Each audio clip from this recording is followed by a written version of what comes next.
Hare Krishna. A warm welcome to all of you for today's GITA live session. The topic for the day is the lessons we learned from the pandemic. In fact, there were many lessons which we all can learn, and more so from the perspective of Bhagavad Gita, Bhagavatam, we can see many of the philosophical truths and the teachings right in front of our eyes unfolding. So what are those truths? What are the perspectives which we can gain from this pandemic? We're going to discuss this today in our session. Before we get into this discussion, let us all pray together. Let us chant few prayers together. I'll be displaying these prayers on the screen, and kindly fold your hands and let us all chant these prayers together and then get into this discussion. Nama Om Vishnupadaya Krishna Preshtaya Bhutale Srimate Bhakti Vedanta Swaminiti Namine Namaste Saraswate Deve Gauravani Pracharine Nirvishesha Shunyavadi Paschatya Deshatarine Jai Shri Krishna Chaitanya Prabhu Nityananda Shri Advaita Gadadhara Shrivasadi Gaura Bhakta Vrinda Namo Mahavadanyaya Krishna Prema Pradayate Krishnaya Krishna Chaitanya Namne Gauratushe Namaha Namo Brahmane Devaya Go Brahmane Hitaya Cha Jagadhitaya Krishnaya Govindaya Namo Namaha He Krishna Karuna Sindhu Dinabandhu Jagatpate Gopesha Gopika Kanta Radha Kanta Namostute Tapta Kanchan Gaurangi Radhe Vrindavaneshwari Vrishabhanu Sute Devi Pranamami Hari Priye Vancha Kalpatarubhyascha Kripa Sindhubhya eva cha Patitanam Pavnebhyo Vaishnavebhyo Namo Namaha Hare Krishna Krishna Krishna Hare Hare Hare Rama Rama Rama Hare Hare. As I mentioned, although we have many learnings, many lessons to be learned, I would broadly categorize all the learnings into three important aspects. The first learning, which was very obvious, which became clear to everyone, is that life is very uncertain. There's a lot of unpredictability in this human form of life. Many times we make plans and take things for granted. Yudhishthira Maharaj was once asked, what is the most surprising thing in this world? To this question, Yudhishthira Maharaj replied, Ahani bhutani Gachanti Yamalayam Sheshasthavra Icchanti Kim Ascharya Tatha Param. The meaning is Ahani Bhutani, every moment. Ahani Bhutani means living entities. Gachanti Yamalayam are going to the abode of Yamaraj, Yamalayam. In other words, meeting death. Sheshasthavra Icchanti, all those who are left behind, who are still alive, they think or they live with that mentality, they live with that consciousness, they live with that understanding that I am not going to die. I have heard this many times, people saying, सब कुछ छोड़ के जाना है, खाली हाथ आए थे, खाली हाथ चले जाएंगे. But our actions don't meet that understanding. We don't walk the talk. Although everyone says that सब कुछ छोड़ के जाना है, but we can see that how we are so busy making plans as if we're going to live forever. We run behind properties, accumulate riches, wealth, as if we're going to live and enjoy them for eternity. And in this pandemic, we saw that in fact, people saw the plans getting completely rattled with this pandemic. People had planned, I will do this, my son will do like this. They had planned for their future, but pandemic shook a lot of things. A lot of people had made their career plans, they got shaken. People lost their jobs. There were very uncertain times. There were salary cuts. And above all, many people lost their near and dear ones. So it became very obvious to everyone that life is very unpredictable. Otherwise, we tend to think that I am 40 years old, 50 years old, still have another 40-50 years to go, which is not true.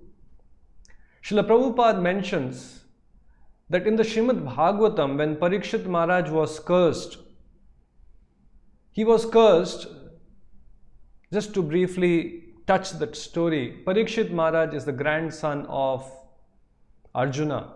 He is the son of Abhimanyu. And he was the emperor of the whole world. He was enthroned after the Pandavas retired from the kingdom.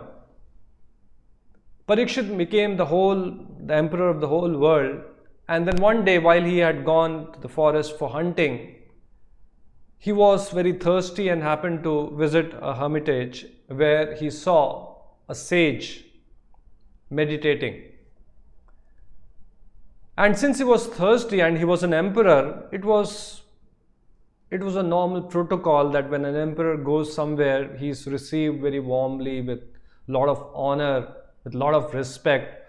But here that simple sage was completely oblivious of this emperor coming to his hermitage, and hence he was busy with his hermitage. He didn't even open his eyes, he didn't get up, nor he welcomed the king to his hermitage.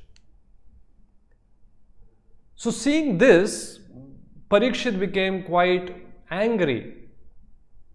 Although he was a great devotee of the Lord under the spell of Yoga Maya, many of these leelas, the pastimes which involves great devotees, there is a divine Shakti, energy of the Lord acting, which is called the Yoga Maya. There's a difference between Yoga Maya and Mahamaya.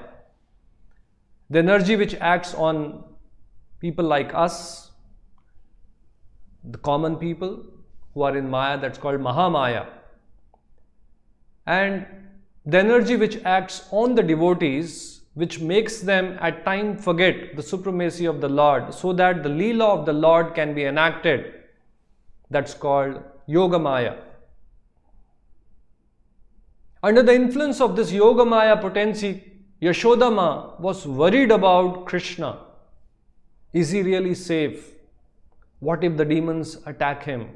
Although he is the Supreme Lord, but under the influence of Yoga Maya, Yashodama could not understand or could not fathom that her child is not an ordinary child, is none other than the Supreme Lord. So under the influence of this Yoga Maya, Parikshit became very wild, very angry, and in that rage of anger, he saw a dead snake. He picked up with his arrow and put it across the neck of this sage.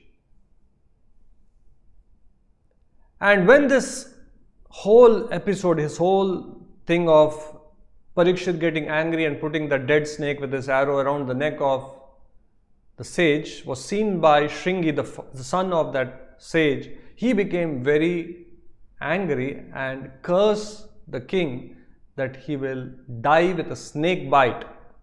A snake will bite this king and will die in next 7 days. So Parikshit, although he was the emperor, he could counter curse, he could retaliate, he could kill that Brahmana boy, but he did not do that. Because he was a great devotee of the Lord, he was quite detached internally. He renounced his kingdom and went to the bank of river Ganges, fortunately met Shukadev Goswami, who is son of Vedavyas. And for next 7 days, non-stop, he heard Srimad Bhagavatam. Now Parikshit Maharaj had at least notice of 7 days. He knew that he had 7 days, and in 7 days he should utilize his time very optimally so that he can increase his remembrance. He can bring the Lord in his consciousness, because as we all know, the ultimate goal of life is to somehow be conscious of the Lord. Anta Narayana Smriti. We could breathe our last breath thinking and remembering the Lord, being conscious of the Lord. That's real success. That's how the kings used to retire the forest, so that towards the last end of their lives, they could, without any deviation, without any distraction, they could focus on the Supreme Lord. So Prabhupada mentions Parikshit at least had 7 days notice. Actually, none of us have that notice. Life is very unpredictable. And this became very obvious in the pandemic. We take life for granted. In fact, I've shared this in earlier session. We used to do this demonstration physically.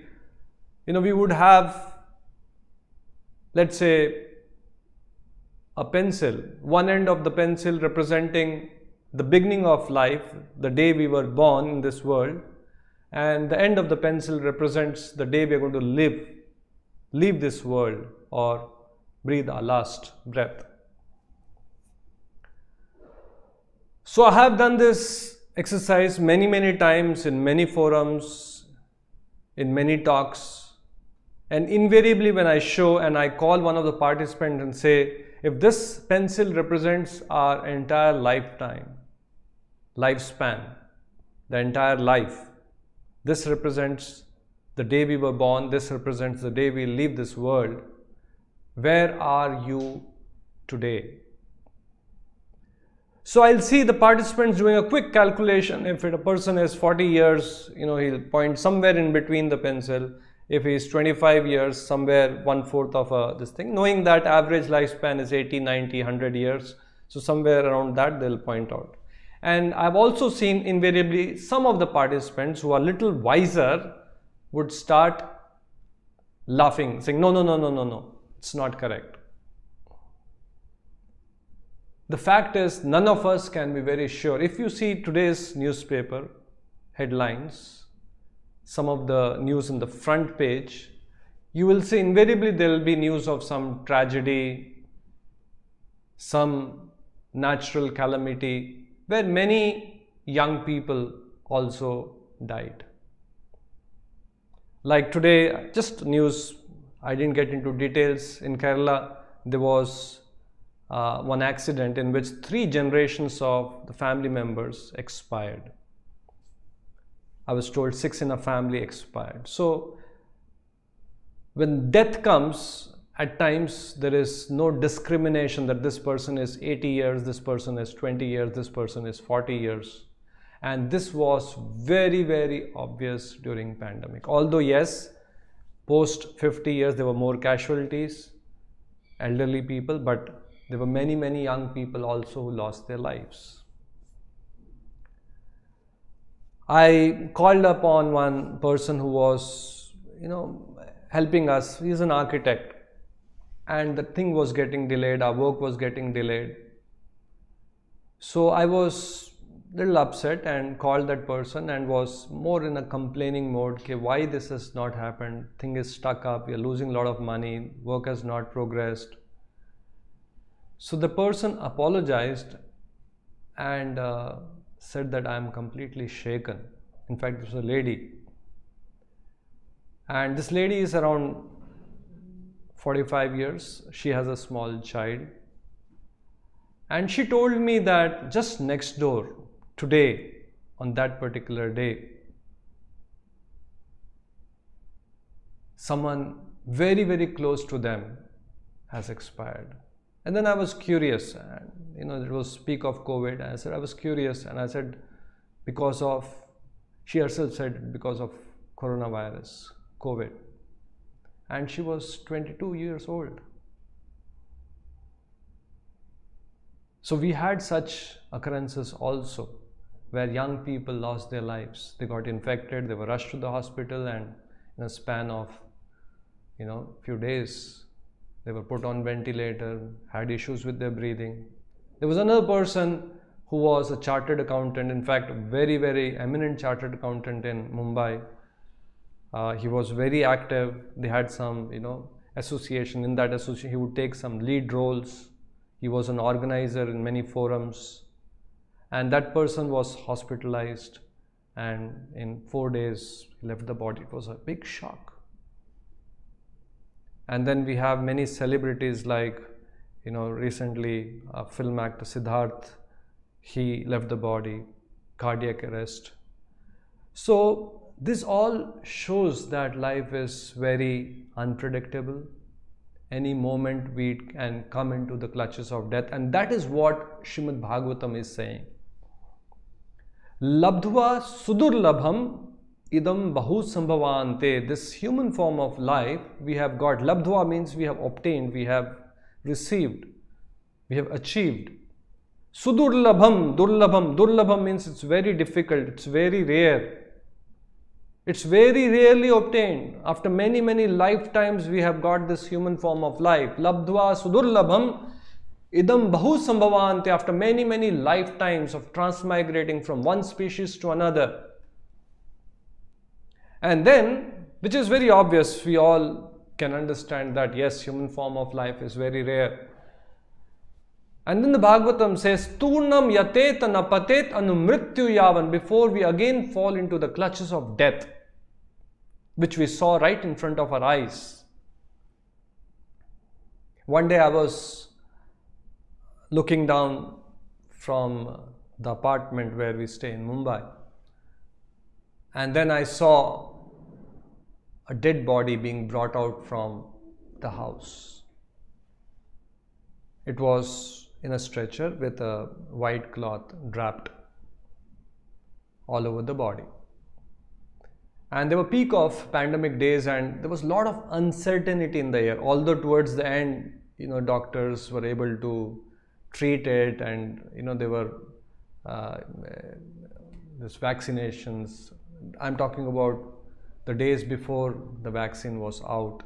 There was a lot of unpredictability. And one day, I was speaking to a lady who is also a devotee. She was actually very, very worried. She was all alone in her house. She was in a state of panic.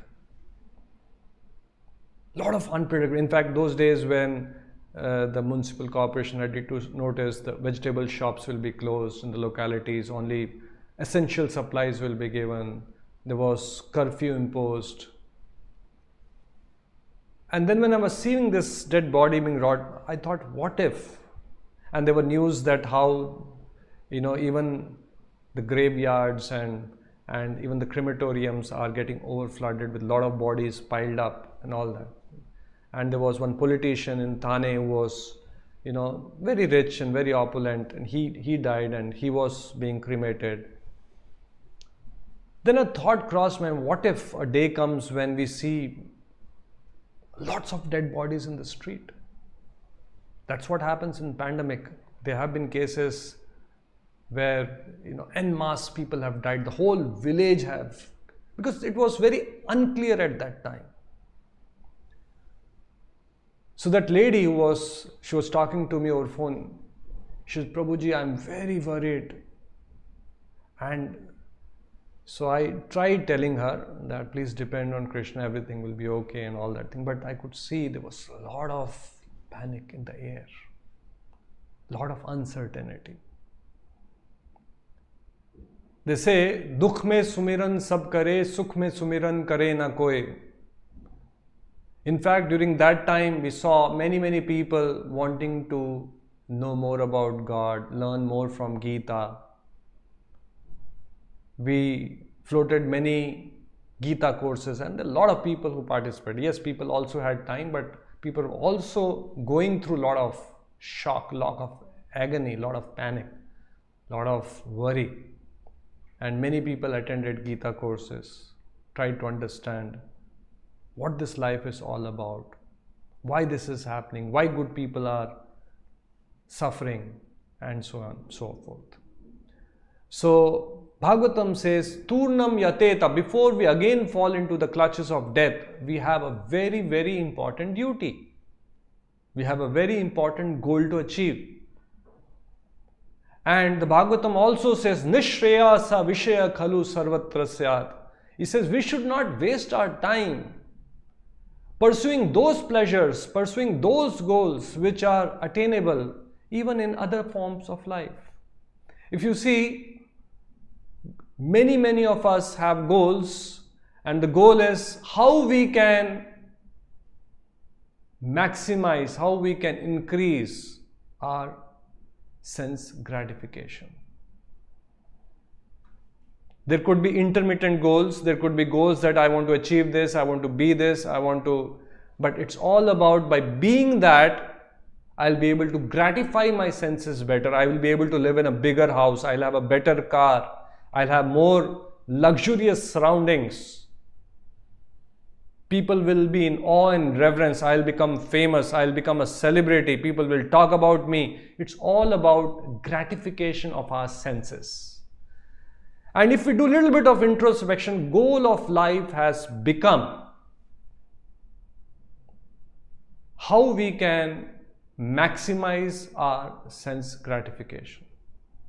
So Bhagavatam is saying, Nishreya sa vishaya khalu. Vishaya khalu means this sense gratification, sarvatra syat, in every life form. May not be in a very sophisticated way. A dog may have a sexual intercourse on the street, right in front of everyone, may not be in a very opulent surrounding, may not be in a very gorgeous environment, but the enjoyment is the same.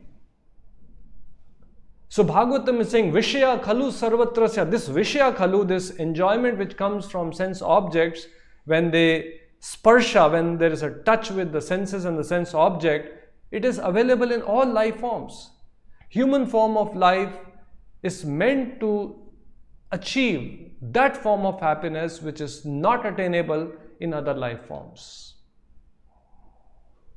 So this is what Bhagavatam is saying, and this we saw right in front of our eyes. Turnam yateta, quickly advance. Why there is eagerness? Because there is uncertainty. Because although we have got this human form of life after many lives, there is no surety, there is no guarantee that we are going to live for 100 years. Therefore it says there's a sense of Turnam. Turnam means quickly, without wasting a moment, without wasting any more time. And unfortunately in present time people live with that understanding that I'm too young. This is not the right time. This is not the right age. Post-retirement, post 80 years, 90 years, 100 years, when I've grown up, I have grandchildren, they all settled, they all married, and I have enough time and I'm free of all my family duties, I'm completely free, then I will focus on remembering the Lord. No. Prayena alpa ayushya sabhya kalau asmin yuge janaha. from the very childhood, from the very young age, we have to take up this process of devotional service. That's what Bhagavatam is saying. That's what Prahlad Maharaj is saying. Unfortunately, we forget this reality, and that is because of an energy of the Lord which is called Maya. In the pandemic, we could see for some time the reality of life glaring at our face, and many of us got grounded, became humble, realized that even though science has made so much of advancement, still we are helpless. I have shared this in one of our earlier Gita live sessions. There was a person, he met me in Jaipur. He is a very big businessman, and he often comes to our temple here. So he, after this pandemic, has become very devoted. He is now very spiritually inclined, spends a lot of time. He goes to Vrindavan, comes to our temple. He says, I just come, I don't much talk to anyone, I just sit behind, attend the Aarti, and just at times for a couple of hours. So then he was sharing his experience. He said that I have traveled all over the world. He has studied abroad. The whole family, the children have studied abroad. Very rich family. They have many industries. And he says now, there was a time when there was a rat race. Morning to night, it was all an expansion free. What next? What next? What next? Where to invest? How much to invest? It was all about financial calculations. And he said that now, after this pandemic, I have learned a lot of lessons. So I was a little curious. I said, what have you learned? So he said one particular instance where we saw that how, in spite of having all the money, we are so helpless. He shared with me, this was the time in the month of May, the second wave, when people were dying because of shortage of oxygen. There were no hospital beds. All the hospitals were filled. And we have seen that in our television news channels. So the person, his 20-year-old son was down with COVID. His condition was deteriorating. Oxygen level started dipping. It came to almost like 85. He was in a small town about 100 kilometers from Jaipur.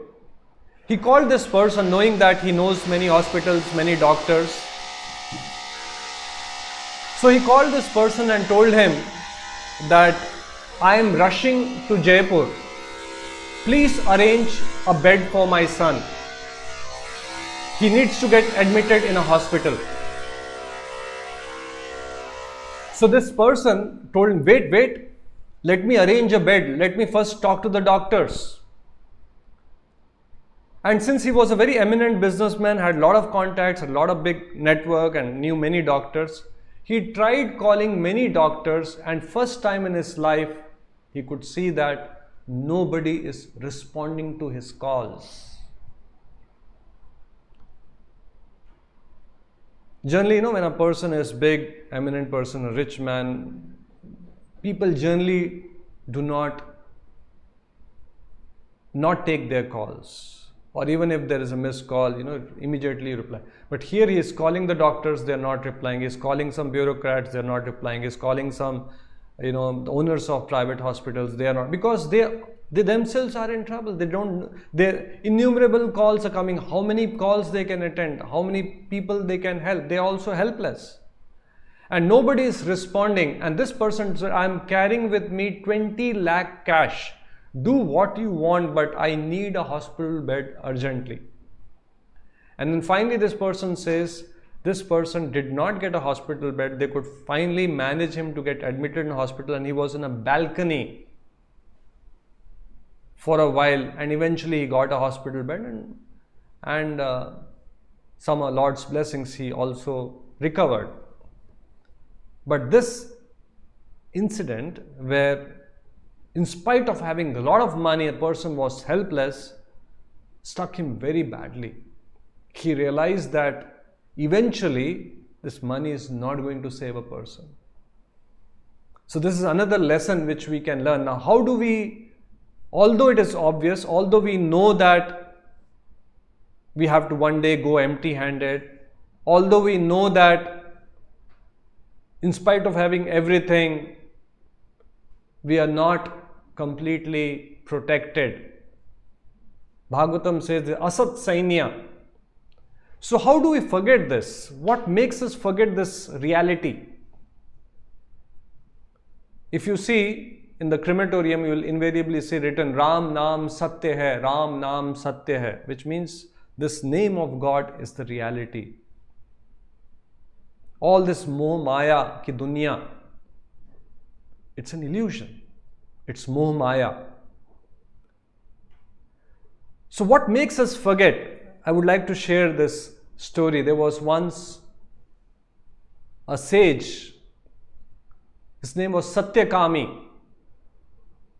He was very exalted sage, a very great devotee of the Lord, and such a great devotee that he would at times have face-to-face conversation, interaction with none other than Lord Shri Krishna himself.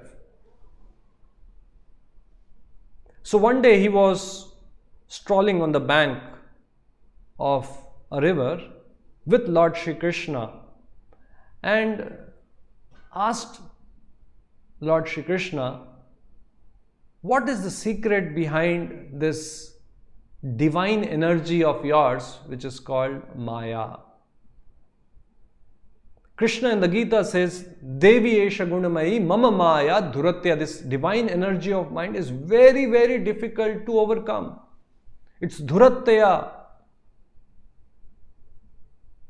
So he asked, what is this divine energy and how does it act? So hearing this question, Lord Shri Krishna smiled and then said, I will explain to you. And then he said, I am feeling thirsty. Can you just get me a glass of water? Yes, sure.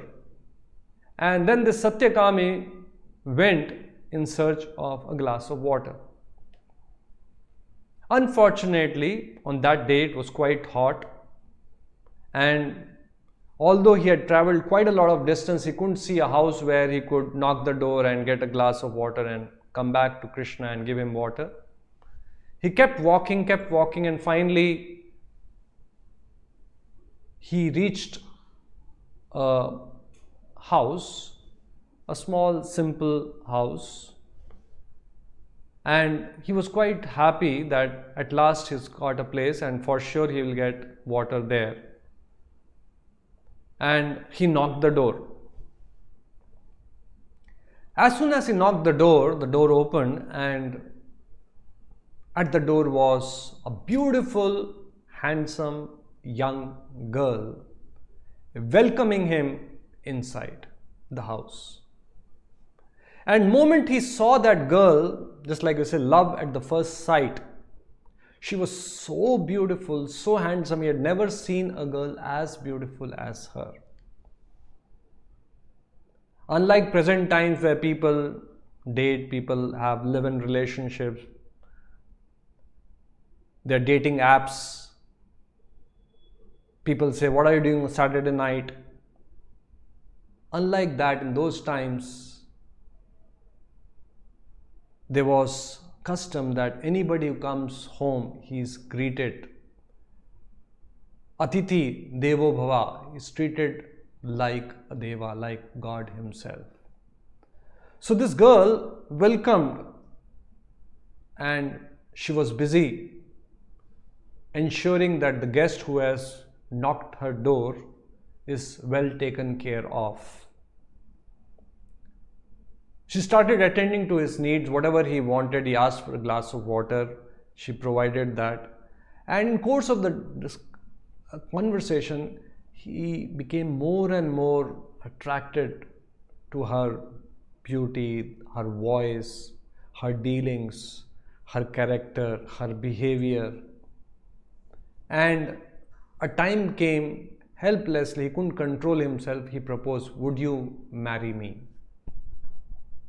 To cut the story short, yes, the girl agreed, and eventually they got married.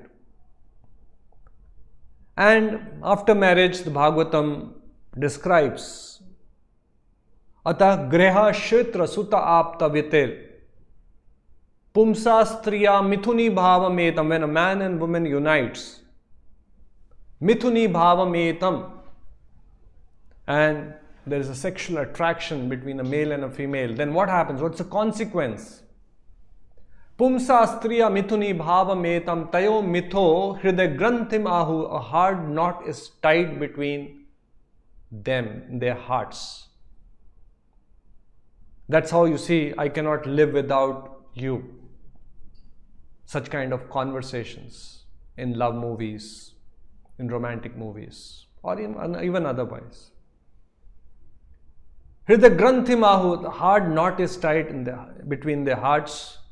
And then atha griha, house, kshetra, land, suta, children, apta, relatives, viter, and to maintain the entire thing, you require a lot of wealth.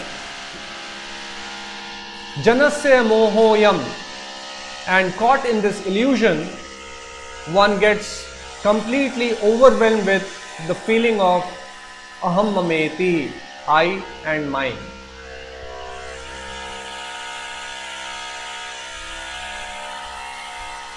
So this is what happened to even Satyakami. He started, building all his household paraphernalia, making all kinds of arrangements. Eventually he had children, very, very cute, very loving, and he started dabbling in all household affairs, taking care of children, keeping his wife happy, arranging all household needs. And he became completely preoccupied with all such activities. Years rolled by, and eventually he became old.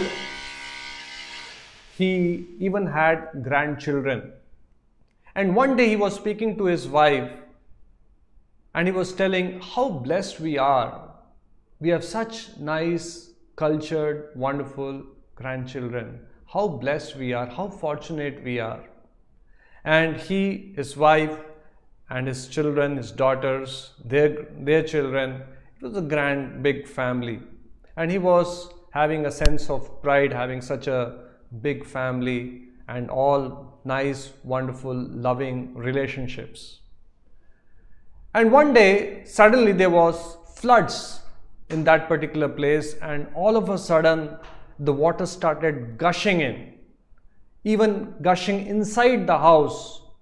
And although he, his wife, his children tried their best to protect the things, protect the belongings, protect each other, but because of a lot of current in the water, the river was in the spate, the house got flooded, and everything with that current, with that water current, started flowing along with it.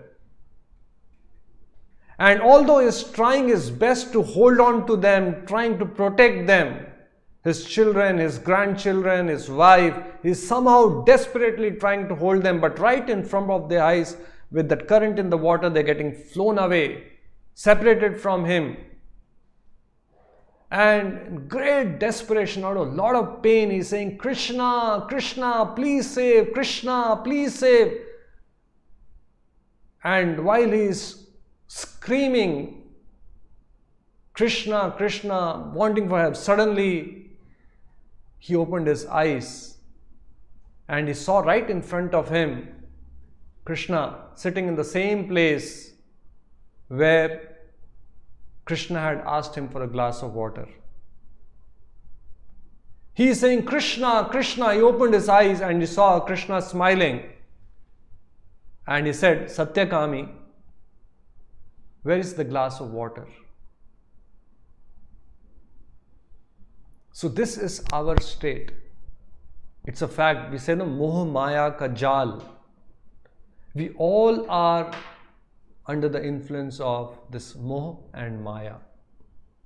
we have forgotten the reality, the harsh reality, the reality that one day we have to leave and go. And this reality we got a glimpse during pandemic times.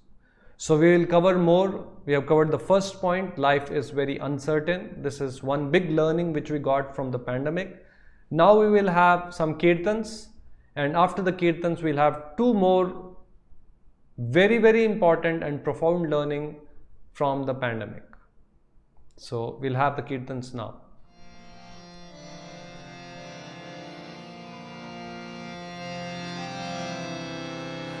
Hare Krishna,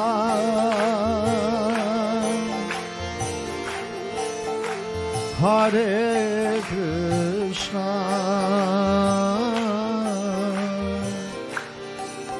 Krishna Krishna,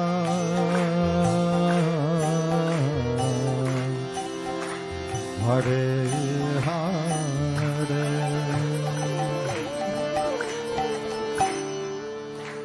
Hare Rama,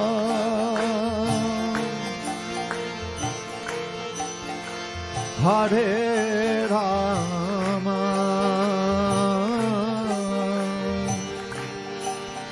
Rama Rama,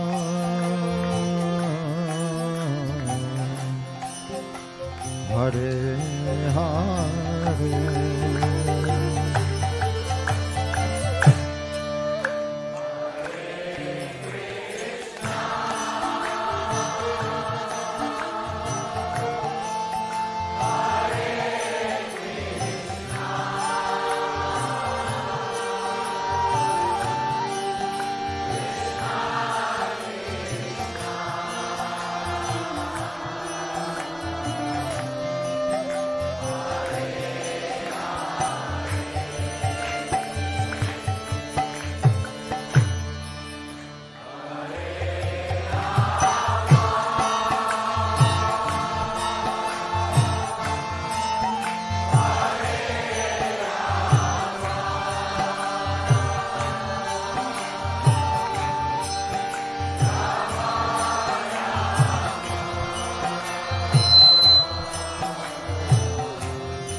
Rama Rama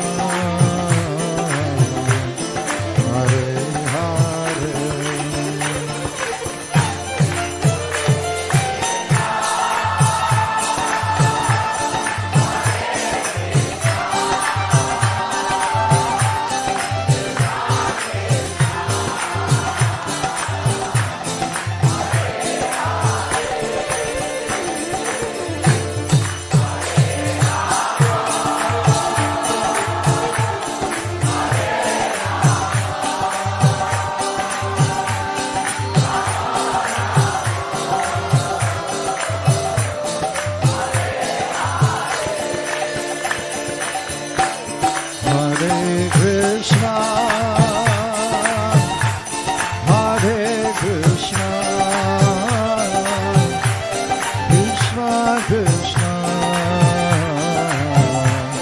Hare Hare, Hare Rama, Hare Rama, Rama Rama, Hare Hare.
Everyone together, a little louder, please. Hare Krishna, Hare Krishna, Krishna Krishna, Hare Hare, Hare Rama, Hare Rama, Rama Rama. One more time, a little louder with your heart. Hare Krishna, Hare Krishna, Krishna Krishna, Hare Hare, Hare Rama, Hare Rama,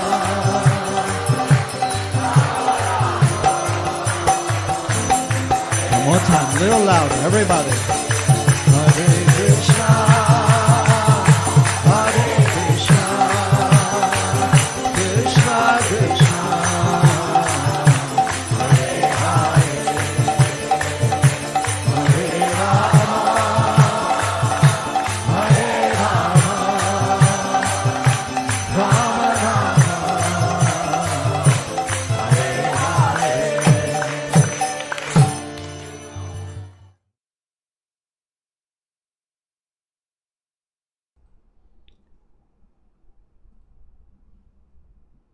So the first learning, as we all discussed, was that life is very uncertain. The second learning, a very, very important learning from the social distancing which we all practiced. Invariably on the channels, we were getting that periodic advice in different forums that we should wear the mask, we should keep a distance when we are moving out, because there is a fear of getting infected and unknowingly spreading the infection. Now, what is the learning? Here we had an infection from coronavirus, a virus, which we are not able to see, but we know from the consequence. People are getting infected. Second wave, hundreds and thousands of them getting infected. The hospitals are filled. And if there is a person who is very dear to us, even if we like that person, but if we know that he is down with COVID, he is quarantined. We also have videos which says that, isolate that person, have him in a separate room. Because if you interact with this person unrestrictedly and don't maintain the COVID protocol and maintain that required precautions and social distancing, you will also get infected. The learning, very important learning for us, is infection is not only from the viruses in the environment. Sangat sanjayate kama, we can get infected from other persons by the modes they are influenced with. If a person is predominantly in tamoguna, and if we do not maintain social distancing, I'll come to that. What does social distancing mean in this particular scenario? If we do not maintain social distancing from that person who is in tamoguna, we'll also get infected with tamoguna. Sangat sanjayate kama. A man is known by the company he keeps. We saw that many doctors got infected, and many doctors even lost their lives because they were in close proximity. They had to do, it was their duty. They were in close proximity with infected patients, and they also got infected and they lost their lives. So just like a person was infected, he was quarantined because there was a risk of infection spreading. Likewise, we all can get potentially infected by the lower modes, by tamoguna, by rajoguna, when we come in contact with people who are infected with tamoguna and rajoguna.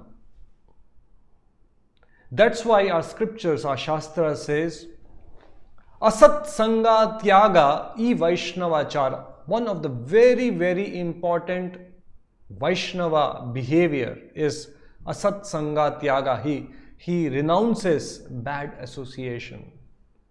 Asat sanga. Sat sanga, what we are right now engaged in, hearing Bhagavad Gita, hearing Bhagavatam, it is called satsang, association with truth.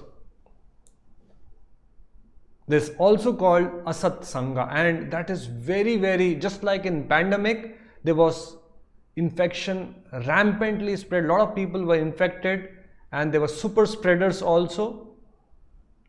Likewise, in today's world, there are many people who are infected with lower modes, with tamoguna, and if we are not careful, if we do not maintain social distancing, we will also get infected.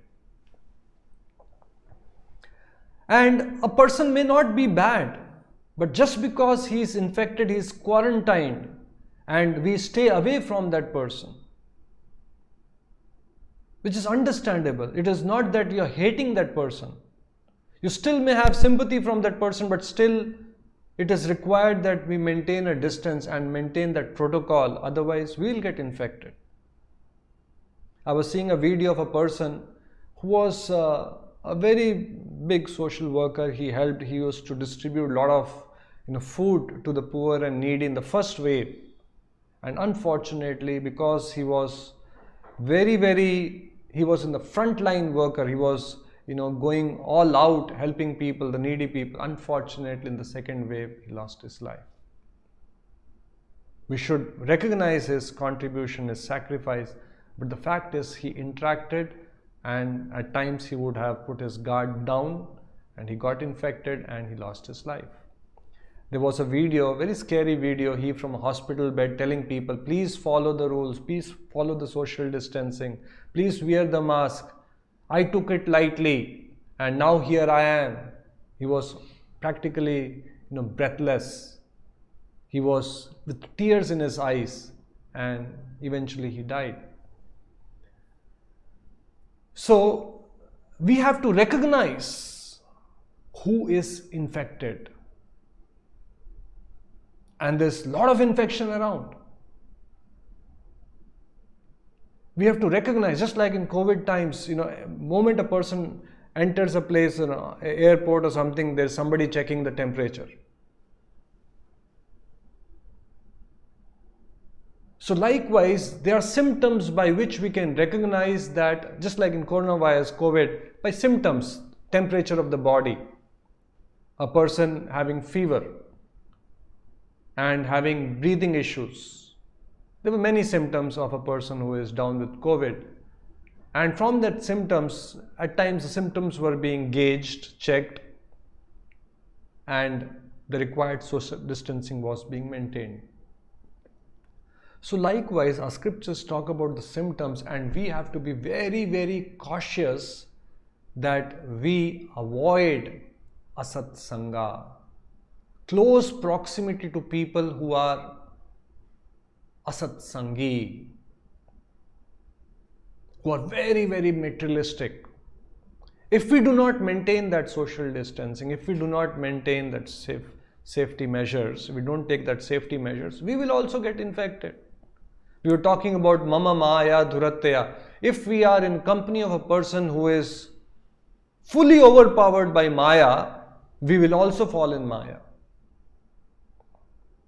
So just like during COVID time, there was a lot of posters around, a lot of news channels talking about maintain a distance, wear the mask, wash your hands regularly, follow all the COVID protocols. Likewise, our scriptures are giving us do's and don'ts if we have to remain unaffected by the lower modes.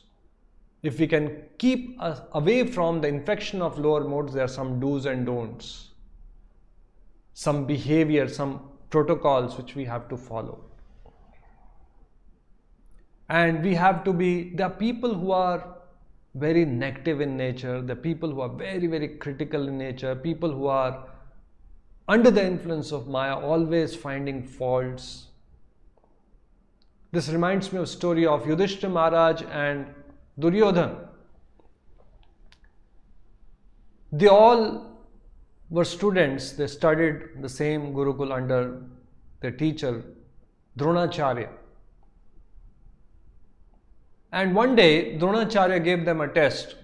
He called Yudhishthira Maharaj and said, I'm giving you a small test, go around the entire city, meet a lot of people, as many people as you can meet.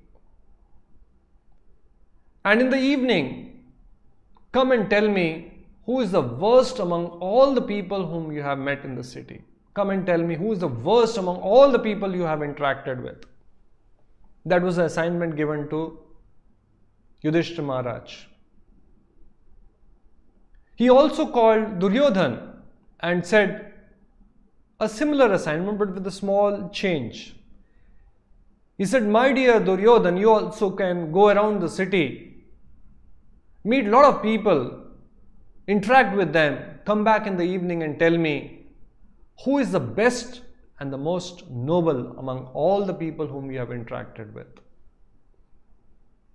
So Yudhishthira Maharaj went, met a lot of people, and whomsoever he interacted with, he saw in them the good qualities, some good qualities which he does not possess.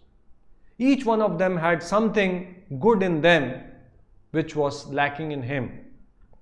And in the evening, when he came back and told Dronacharya that I have come back convinced that I am the worst among all. Each person I met had some good quality which unfortunately I don't have. So I've come back convinced that I am the worst among everyone whom I have interacted with. Then came the turn of Duryodhan. He also met lot of people, and each one of them he found some fault, something lacking, some inability, something bad in their behavior. And then he came back and told Dronacharya, he says, I have interacted with a lot of people, but each one had some lacuna, some shortcoming, and I have come back convinced that I am the best among everyone, I am the most noble among all the people I have interacted. So there are people who are of the mentality of Duryodhan. There are people who are proud, there are people who are, very proud of their achievements, accomplishments, very materialistic in their outlook, always critical, finding faults with others, bad character, womanizing, fallen prey to bad habits, intoxicants. And if we associate with such people, we will also get infected. So there are some symptoms, just like coronavirus, there were some symptoms of a person who is infected. Likewise, there are symptoms of a person who is infected with lower modes. In fact, Krishna in the Bhagavad Gita describes the symptoms. What are the symptoms of a person who is in Tamoguna? What are the symptoms of a person who is in Rajoguna? That's why it is important that we read Bhagavad Gita, and once we know the symptoms, we have to maintain social distancing. Why? If we don't maintain that social distancing, we will get infected, and at times it can be fatal. We may have all the knowledge, like the doctors who knew a lot of things, but unfortunately the infection is such that we get overpowered by that infection, and we can even lose our lives. So this lower modes, if we are slack in our spiritual practices, if we fall in bad company. This reminds me another story of a person who was in the water taking a dip, taking a bath, and suddenly he was caught by a crocodile.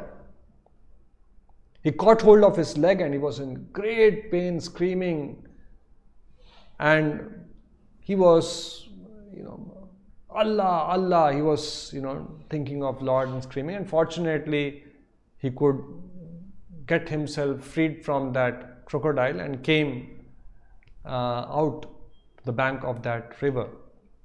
So a person was seeing the whole thing, and after he came out, his whole leg was bleeding very profusely, and just after he came out, he, just like people bend their neck, did that downwards prostrate obeisances and said, Shukr hai, Allah, Shukr hai.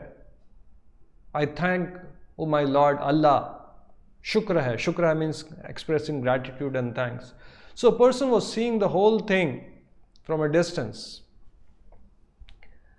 And he approached this mullah and said, here you were about to lose your life. Almost your leg is so badly wounded because of this crocodile.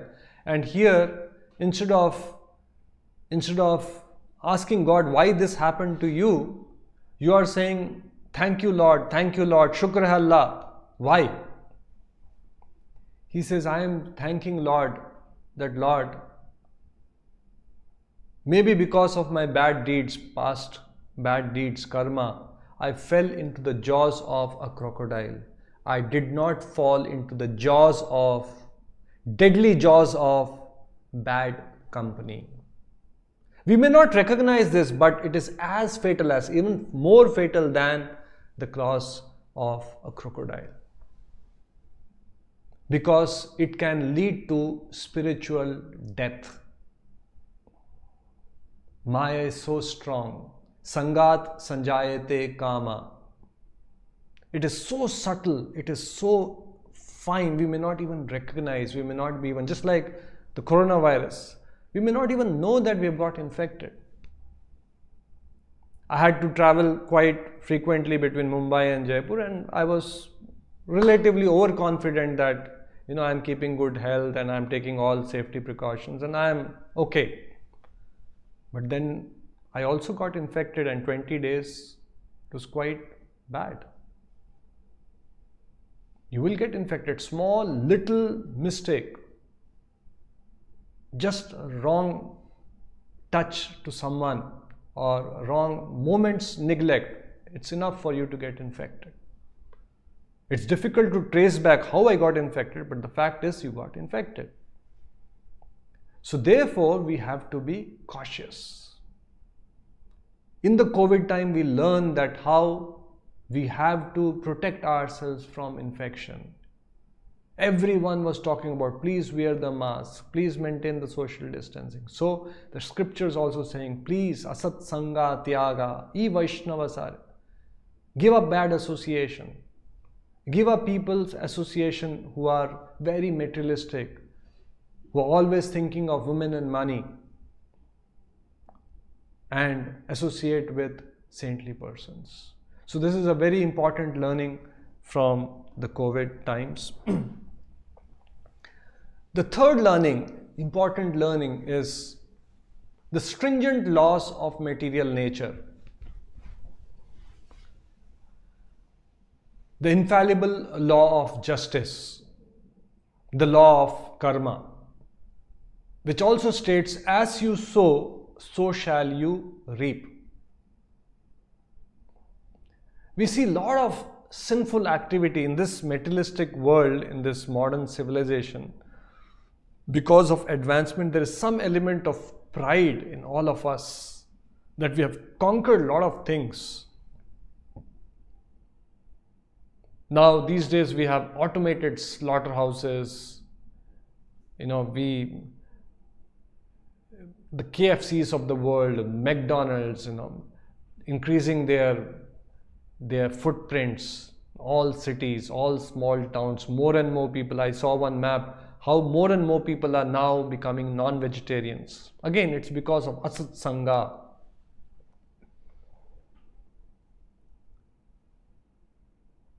It will have a consequence. It will have a reaction. Nature's laws are very stringent. As you sow, so shall you reap. We used to have a presentation on this law of karma, which says that if you sow a mango seed, you will get a mango plant. If you sow a neem seed, you will get a neem plant, not vice versa. So likewise, if we sow pain in someone's life, if we give unnecessary pain to someone, the pain will come back to us. And we saw that during the pandemic. We saw how man, with so much of achievement, with so much of money, with so much of technology, with so much of medical science, so much of advancement, so much of wonderful medical facilities around us, the hospitals full of amenities, full of different gadgets, we saw a state of helplessness. In spite of having everything, we saw people dying. We saw the stringent laws of nature operating. We saw people getting reactions and suffering. In fact, the more we are sinful, the more we engage in sinful activities, more we will have to suffer. And our scriptures point out the suffering can come predominantly 3 types of suffering.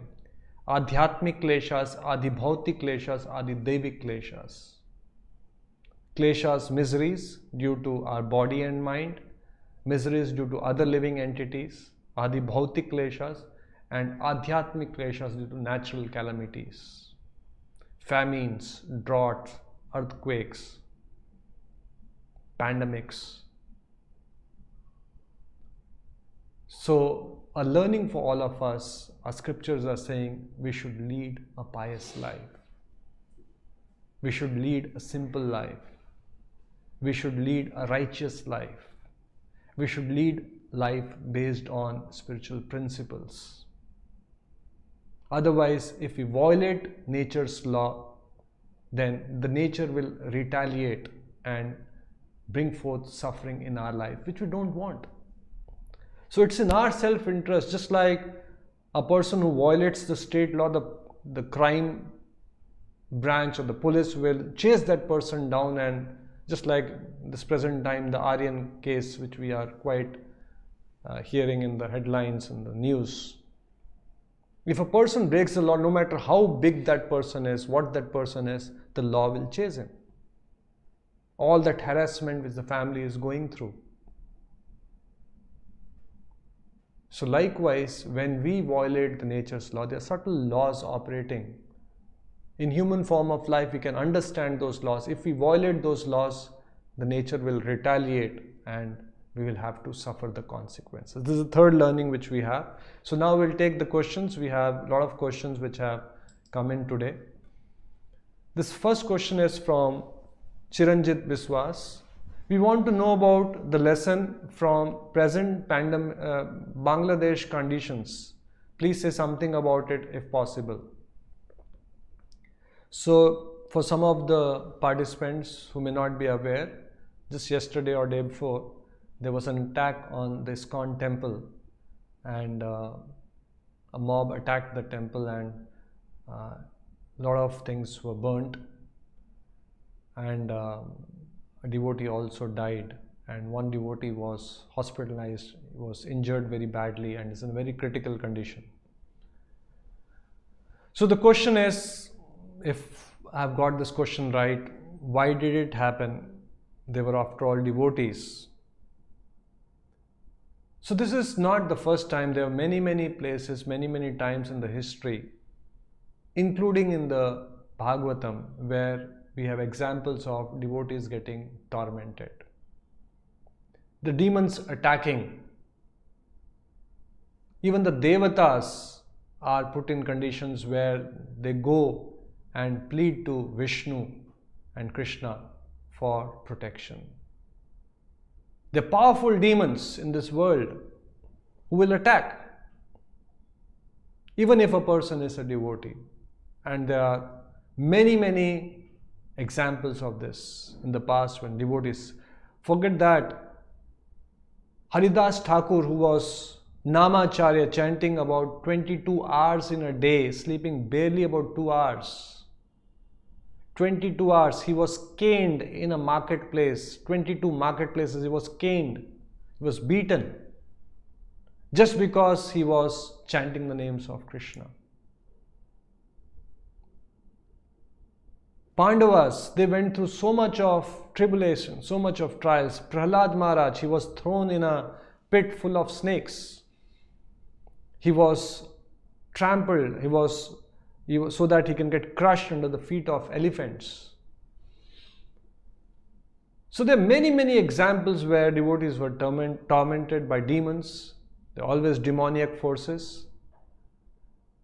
But Krishna says, Na me bhaktya pranashati, my devotee will never perish.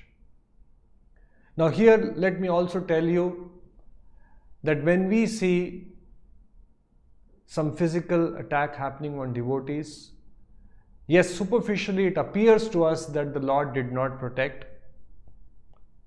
Superficially it may appear that a devotee got killed, but we have to have a little more broader and a better understanding of what is Lord's protection. Just because a devotee has left the body, just like Prabhupada, when he was old, his health was failing and his organs were all failing and we cannot say that Lord did not protect Srila Prabhupada. So protection of the Lord should not be equated to physical terms. Yes, no doubt, even physical body has a place. It is important. But we have our own understanding of what is protection.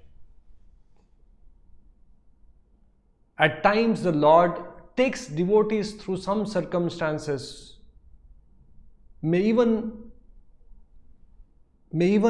allow some bit of harm to this physical body if there are some profound lessons to be taught to that devotee and people in general.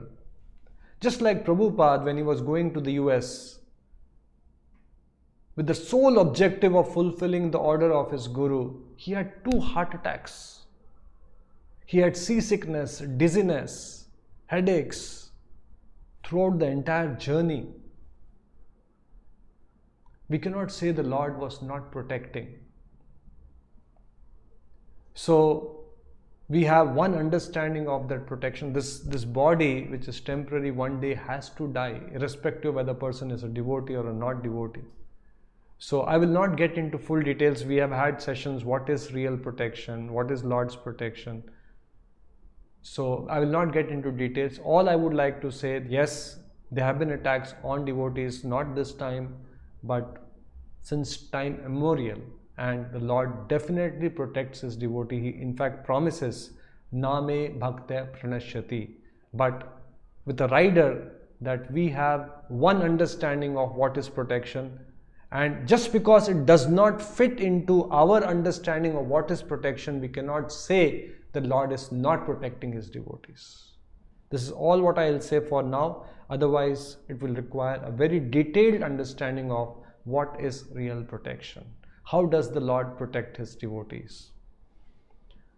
Another question from Siddharth Satapathy. How to control anger? How to become peaceful always? Although it is not related to the topic what we are discussing, but nevertheless, I'll briefly touch. Krishna in the Bhagavad Gita gives us the root cause of anger and frustration. What is the root cause? He says, Krodhat bhavati sammoha, sammoha smriti vibhrama. First, there is lust in us. And when that lusty desires are not fulfilled, we become angry. We become frustrated. Dhyayato vishyan pumsa sangasteshu pajayate. Sangat sanjayate kama. Kama means lust. Kamat krodhat abhijayate. From that kama comes anger. When kama, our lusty desires, are not fulfilled, when things don't unfold the way we want to fold for our sense gratification, for our satisfaction, for our pleasure, for our so-called peace of mind, we become angry. We have our understanding of how things should happen for me to be happy, for me to be peaceful, for me to not get angry. But things may not happen that way. So, krodhat bhavati samaya, and with anger comes delusion, bewilderment of memory. We speak some things which later on we may regret. So, Krishna is giving us many instructions how we can handle this greatest enemy of living entity, and that is lust, lusty desires. In fact, the whole Gita is all about how we can purify these lusty desires and become a surrendered soul, a devotee of the Lord. How we can purify our desires and make the desires aligned with the desires of the Lord. So again, we will not be able to get into details, but the root cause of the anger is lust, lusty desires. And whole spirituality is all about purifying our desires. Ajay Raj Sharma, this question from Ajay. Why Krishna says that attaining him is sulabh? Sulabh means it's easy. One side we experience that to live a material life is very difficult. Even to achieve a small thing we have to struggle. But our highest goal is sulabh. How? It is sulabh, susukum kartum avyayam. In fact, in the Bhagavad Gita it is said, this Raj Vidya Raj Guhyam, its most confidential knowledge. And then further Krishna says, susukum kartum, it is very joyfully performed. This whole process, loving service to the Lord, is very sublime, very easy, very joyfully performed, but unfortunately we don't experience that. That's what the question is. It's joyfully performed, but actually it is a struggle to get up in the morning. It's a struggle to chant the names, mind is going all over the places. We don't experience any higher taste. On one side it is said control the senses, and it's very difficult. More so in present time. So why it is said susukum kartum avyayam? So Prabhupada gives an example that even if a person is given a sugar candy, a sugar cane, quite possible it may taste bitter for him, although it is very, very sweet. Why it is tasting bitter? It's not because the sugar candy is bitter, but because he is in a diseased state. Because he is jaundiced, the same sugar candy which is actually very sweet appears bitter. So likewise, because we are in a diseased state, this very process which is very sulabh, which is very easily performed, which is joyful, which is full of bliss, is very bitter for us.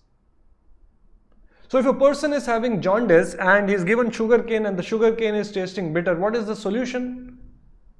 Solution is to continue having that sugar cane, and a day will come and a person will recover, and that same sugar candy will start appearing very sweet.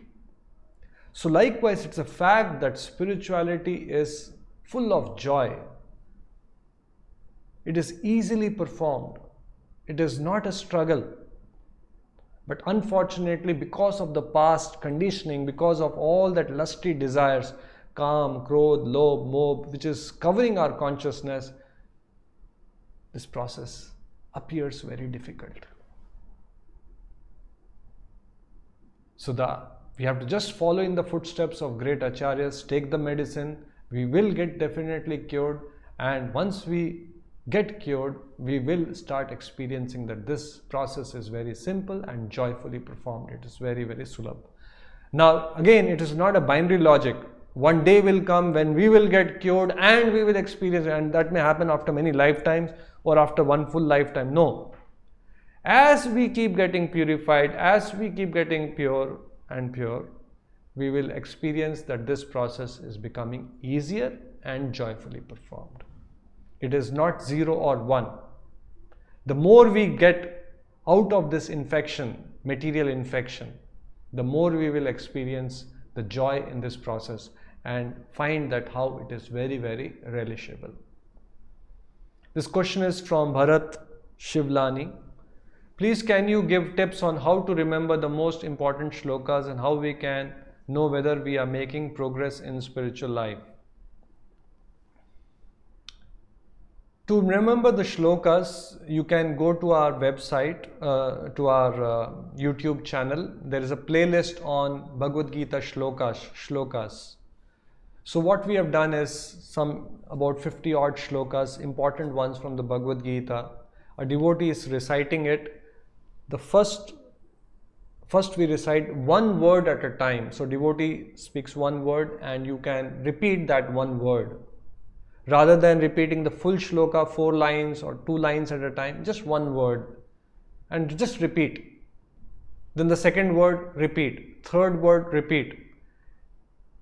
And then we repeat, after word by word, we repeat one line at a time. The devotee says one line, the verse is right in front of you, repeat one line. And then next turn, 2 lines at a time. And in the next turn, 4 lines at a time. So to memorize shlokas, this is the very easy process. Rather than trying to mug up that shloka, just we chant that shloka in this fashion, one word at a time, 1 line at a time, 2 lines at a time, 4 lines at a time, and just repeat. If we do that with enough repetitions, we will see that we will be able to memorize the shloka very easily and with proper pronunciation. So this is one thing. And second question is, how do we know that we are making progress in spiritual life? Prabhupada gave us that a very simple test is my lusty desires coming down? We always see that I'm helplessly getting attracted to sense objects. I'm not able to give up. Helplessly. I know that I should not be seeing it, but I cannot resist the temptation. I know I should not be eating this, but I cannot resist. I know it is not good for my self-interest to hear this, but I am getting tempted, I am getting allured, I am getting pulled into it. And at times helplessly pulled into it. So the test that I am advancing in spiritual life is that these lusty desires will minimize. That pull, that urge, that vegam, vacho vegam, manasa vegam, jiva vegam, the urges of the tongue, urges of belly, urges of genitals, urges of mind, urges of talking, they all will start subsiding, minimizing. And this is one test which we can see. People at times, the tongue is dictating, eat this. They will travel 20 miles just to go to a restaurant, just to taste some nice eatables. In other words, we are following the dictates of our senses, of our tongue.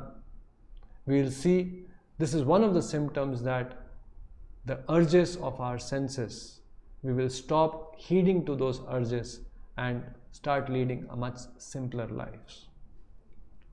There are many other symptoms. In fact, Arjuna asked Krishna, what are the symptoms of a person who is self-realized? So Krishna, many instructions he gives. If you read those verses, you will get an idea of what are the symptoms of a self-realized person. And when we compare those symptoms, we can very clearly understand that how advanced we are. This question is from Rajeshwari Rao. What to do if family members are non-devotees and are not very inclined to spiritual life and with whom most of the time is being spent? Their association influence sense gratification. So basically the question is, I said asat sanga tyaga. We have to give up bad association. Now let's take a scenario from the pandemic. What if in the same house the family members are infected? What will we do? We have many people who have faced this thing. Our near and dear ones living in the same house. One of them is sick, one of them is infected. So we somehow managed. In those circumstances, whatever needs to be done was done.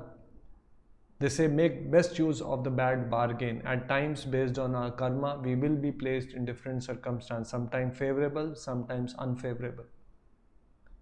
Rather than blaming someone, we should first understand that yes, we all are encountering situations based on what we have done in the past. At least we take the responsibility. Otherwise, we'll always play the blame game. I am miserable because of him. That person has messed up my life. The fact is, we have messed up our lives. The fact is, we are where we are today because of what we have done in the past. So having understood that, know that we have done many things wrong in the past, we can do the best we can in the given scenario. It may not be very easy, it may be challenging environment, but still there is something which we can do in that, the best we can do in the given circumstances. And Krishna is seeing that. If in that given circumstance you may not be able to chant 16, okay, are you trying your best? Are you giving your best? So we do the best we can in those circumstances and the Lord will help.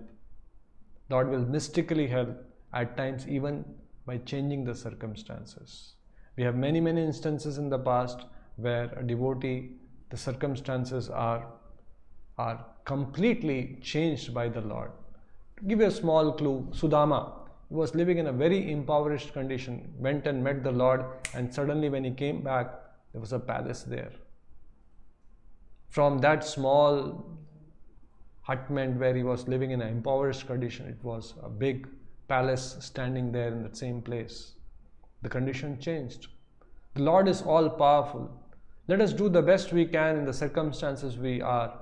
Have that faith, have that conviction that Lord is all powerful, and surrender to Him, and definitely He can change the circumstances also. This question is from Saurabh. We say Lord Chaitanya is Supreme Lord Himself incarnated in Kali Yuga. For this we have 64 proofs. I also agree on this, but the same is said with Shastric proof by Babs for Swaminarayan, that Swaminarayan is Bhagwan, and there are many proofs. This was said by their followers. I don't know much in detail about what are the teachings of Swaminarayan and Babs, although yes, I know that they also say that Swaminarayan was Bhagwan. Here, more than